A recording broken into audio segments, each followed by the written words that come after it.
Welcome everyone to the Gary Neville podcast on a Monday night at Old Trafford, where Manchester United have been beaten by Newcastle United, with whom, Gary, I think you'd agree it's right to start. Yeah. What a performance from them and what a roll the Magpies are on. Yeah, very good. Last few games they've been good. They've got a big month coming up, big month for the football club and for Eddie Howe and the players in respect of the Carabao Cup semi-finals and getting up to fifth in the league and on the brink of Champions League football again. It's all there, up for grabs this season in this sort of weird season without Manchester City firing all cylinders. It feels like everyone's got a chance. So, yeah, brilliant for them. The first half an hour they were devastating and played really good football. They got a grip in midfield.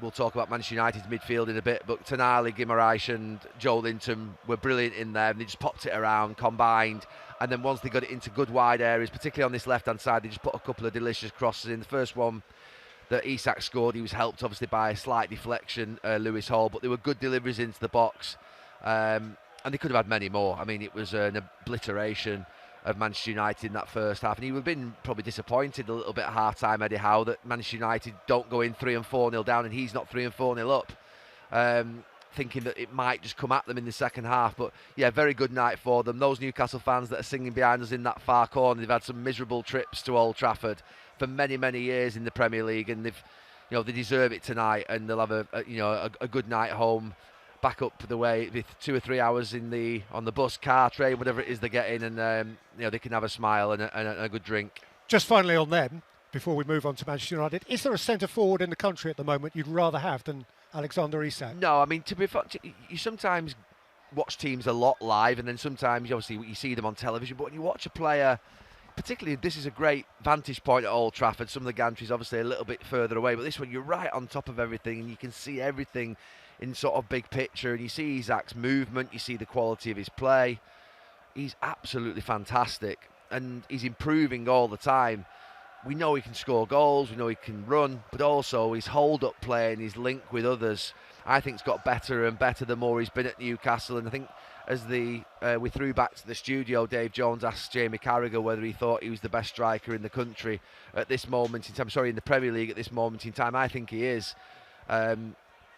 Purely because you watch Erling Haaland a lot, and he's a world-class striker, but his general play is nothing like Isak's at this moment in time. He's well off it, and City are off it as well. So no, I think Isak is absolutely wonderful. He really, to be fair, it almost felt like he could do what he wanted at times in that game. He was annoyed with himself for that chance he had in the first half, where he obviously, I thought he should just fired it across into the far corner, but he tries a little dink over Anana, and Anana just stood up. So yeah, no, it was a really good night for him. Gave him man of the match. It was a brilliant performance, and he's had a devastating December.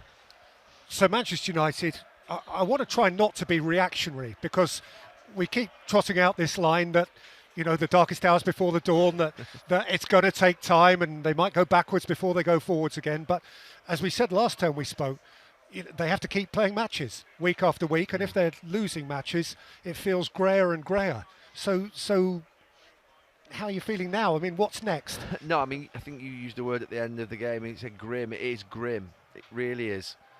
I thought they would lose this morning when I woke up. When I woke up, went for a walk, went to the gym, and you walk into the gym thinking, right, okay, what's it going to be like tonight? It's the day of a game. You look forward to a game at Old Trafford. I always look forward to a game at Old Trafford. It's it's my club, and I say you walk across that forecourt and you have hope. But I woke up this morning thinking I didn't think they would win. I think Newcastle are a better team, got better players, more experienced manager in the Premier League at this moment in time as well. And then when I got to the ground and saw the teams, I was pretty certain that Manchester United wouldn't win. And I don't always think, you don't always think like that, and I'm not a great at predictions, you'll know that. But I was really clear when I saw that midfield of Casemiro and Eriksen and the back three of De Ligt, Martinez and Maguire, the two wing-backs being defensive wing-backs, Xerxes in that left pocket. And I asked Ruben Amorim in my interview before the game, is he playing in that left pocket, thinking that he might play two up top and play Ahmad floating of some kind. I thought, is it a slight different change? Maybe that'll work, you know what I mean, having two up top. And he said, no, he's playing in that left. I thought, there's no balance there. We know there's no attacking threat going forward from the wing-backs, and that's not their fault. That's their full-backs. Their full-backs playing wing-back. I was put there once or twice Peter, that is a bloody hard position to play, wing-back, if you're a full-back. I know it might seem like it's only a little bit further up the pitch. The energy system's different. You've got to have so much quality on the ball in the final third. You're expected to be a winger when you're attacking, and you're expecting to be a full-back when you're defending, and these are just full-backs. So it's not something... You knew that wasn't going to work.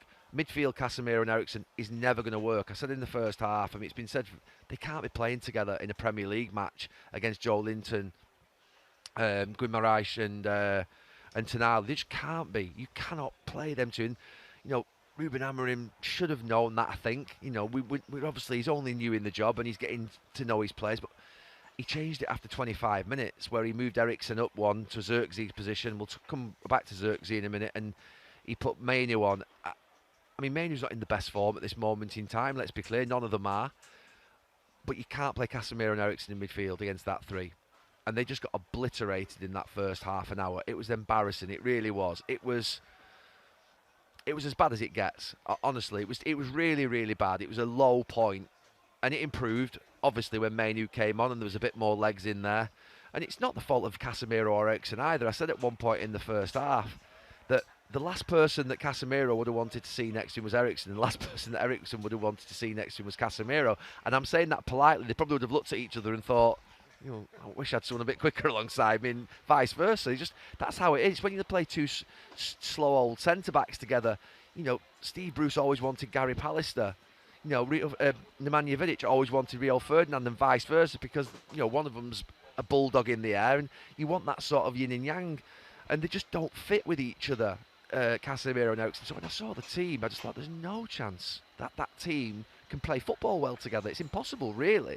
Because you relied upon Ahmad, who's the only person really in the position that he belongs, that you would think that can actually create anything or do anything. So, and he struggled in the first half as well because he had nothing around him. So, I thought it was the team selection I thought was wrong. I did, and that's not me sticking the knife into any man. I just thought it was wrong. You can't play that back three with that midfield two. It's got no legs.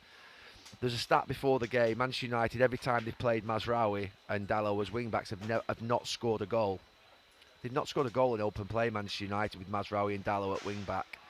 So Ahmad or Anthony have had to be at right wing-back for Manchester United to score a goal in open play. And I asked Ruben Amorim that before the game, because it was something that was, you know, this morning we discussed. You know, the producer, they look at all these stats and you look at it, and Jamie Carragher did it in the studio before the game. But we've all seen in the last few weeks, Dalot in particular received the ball high on that left-hand side. Willing, he's there, you know, fair dues to him, but he's either having to turn back and recycle it with his right foot, which just becomes predictable, and the other team are thinking, well, he's not going to hurt us, or he's trying an awkward little dribble or a little play, and it just looks a little bit rigid and it looks a bit stiff. So, yeah, I think we got what we expected. I don't think there's any Manchester United fan that saw that team, that's been watching the team in the last few weeks, that thought anything other than we would get what we deserved. And we got exactly what we deserved. In fact, to be fair, we got off lightly, because it honestly could have been 3 or 4. It was grim. It was a poor first half. So what happens between now and Anfield on Sunday? Honestly, Peter, yeah, I mean, do we have to go to Anfield on Sunday? Do you remember in the olden days? You could pull a sickie if you want. Do you remember the olden days in Sunday League when sometimes the team didn't turn up, like they just said the traffic was bad, or 3 or 4 players? No, I mean, obviously, joking aside, not that was much of a joke. I have no idea how they approached this game on Sunday.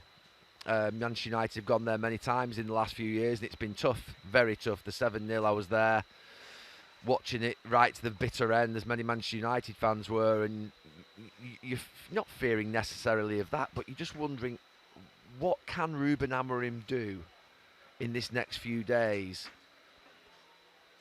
That, I mean, obviously the only thing he can do is point towards Manchester City. I don't know. I genuinely don't know. I mean, obviously players will come back maybe, and things will improve maybe.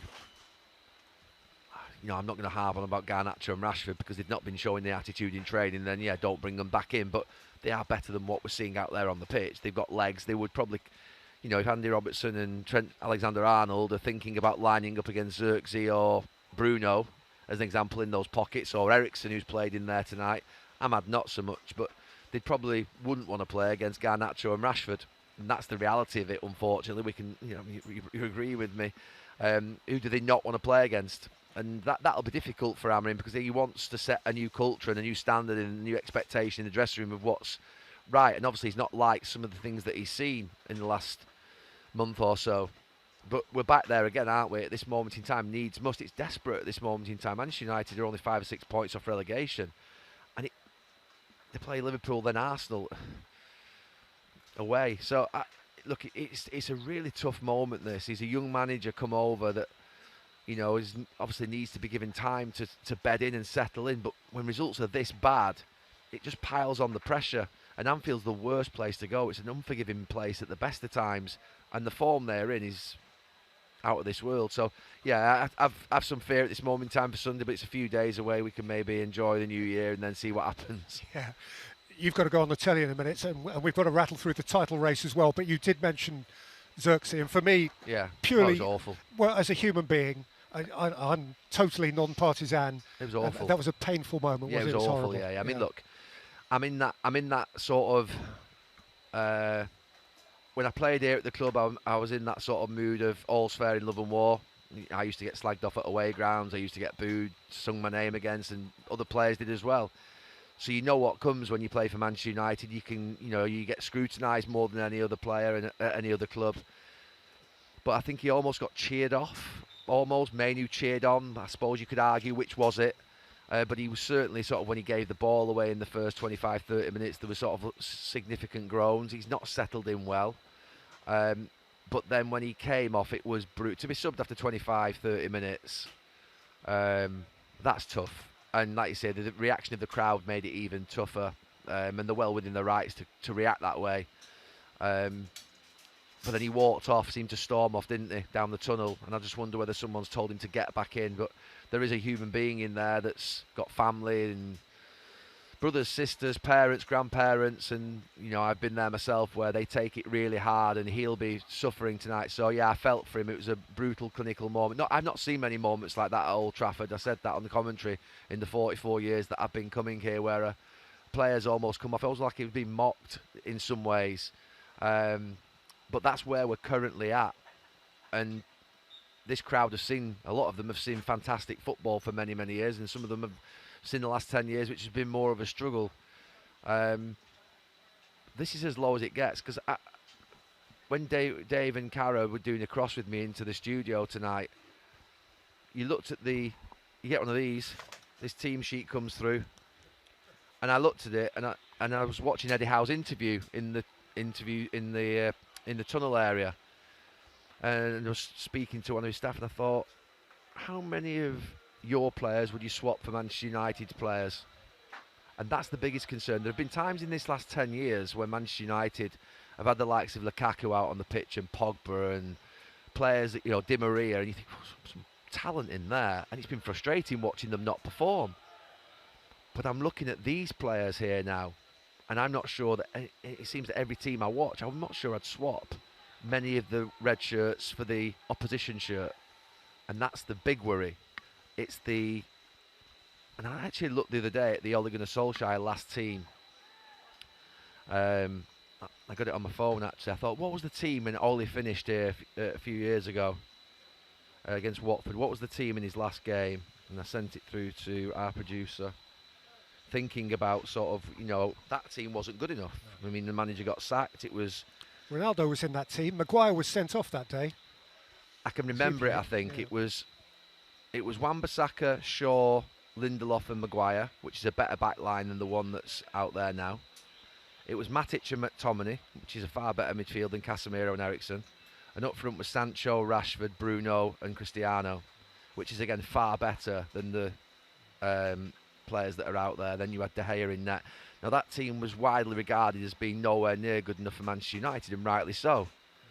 But that team, that last game of Ole, is far better than the team that we're watching here. And that's me I'm not being emotional here, I'm just telling you as it is. Everyone, and that's the concern. Then there's been another 450, 500 million spent since that period.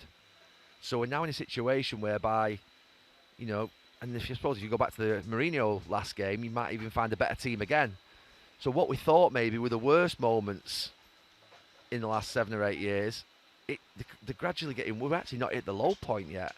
And you hope that moments like tonight are the low point, but like I say, that team that's played out there tonight, that won't win a lot of football matches. That it won't. It generally won't in this league. You know, we watch all the teams. They've got high energy. They're compact. They're well organised. They're good at set pieces. They've got a manager that's with them.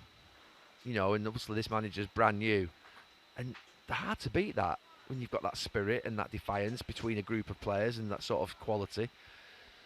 And there's no doubt that Newcastle tonight knew there were better players on the pitch, so that's a really stark position to be in. And Manchester United spent 1.5 billion in the last 10 years, and they spent 500 million in the last 3 years. And I'm not rewriting history, because I actually was excited by the signings in the summer. What's happened? No one was saying in the summer that these signings that have come in will make Manchester United worse. They were thinking, hang on a minute, Manchester United have got their business done, they've got it done early, the players look like they're a sort of step up. It's just not proven to be the case. And I'm really worried, actually. I think it's worrying where Manchester United are currently at. Okay, quickly the title race and the relevant games. Arsenal to play on New Year's Day. But congratulations Ipswich, by the way, on their first home win. They've beaten Chelsea, which is pertinent, and Liverpool were awesome yesterday. Yeah. I mean, I didn't think Chelsea would win the league, but I'm surprised they've lost these last two matches. I think they would be two that they would win. So that, you know, doesn't necessarily make me think anything different, but I think it's quite clear Arsenal are the only team now that could stop Liverpool. I did the Leicester Man City game yesterday, so I was actually travelling back and watching on my iPad the Liverpool game, and was in and out, thankfully. No, but I watched, I saw all the goals, and I saw the first 30, 35 minutes quite well because I was in stationary traffic. And they don't have to be playing well. I said it a couple of weeks ago. They can adapt in games. They don't have to be playing well in games, but they've got a real devastating clinical sort of front line and ability to be able to. I mean, Salah's unbelievable, by the way. I mean, that little shuffle through the legs. Oh my! I mean, that was a joke. That I think I switched off at that point. Was it what goal? Was that the early one? Was that first goal? Yeah. No, I didn't switch off. I switched off at the third. No, it was. No, they were absolutely brilliant. I've always liked Diaz. Diaz is fantastic. The improvement in Gakpo is enormous. Really is. And Salah's just world class. He's the best player in the league. And they've just got everything going for them at this moment in time. Confidence, they're growing week by week. The manager has done an absolutely brilliant job. And it pains me to say it, but they are massive favourites now. I mean, Arsenal are the only team that will stop them. And I named Arsenal as the team that would win it at the start of the season, so I'm not going to change. I'll stick with it. But they've got a massive, massive, massive chance now. And it would be one of the great managerial performances, I think, to come in. No one knew that City were going to drop off. Everyone, including me, I mean, most people thought that Liverpool would have some pain this season, getting over the Jurgen Klopp sort of era. And, you know, to be where they are is quite remarkable, and a great first half to the season. So, yeah, I mean, Liverpool are there to be taken. Difficult, sorry, not there to be taken. They're going to be difficult to beat. In fact, the very opposite of what I've just said.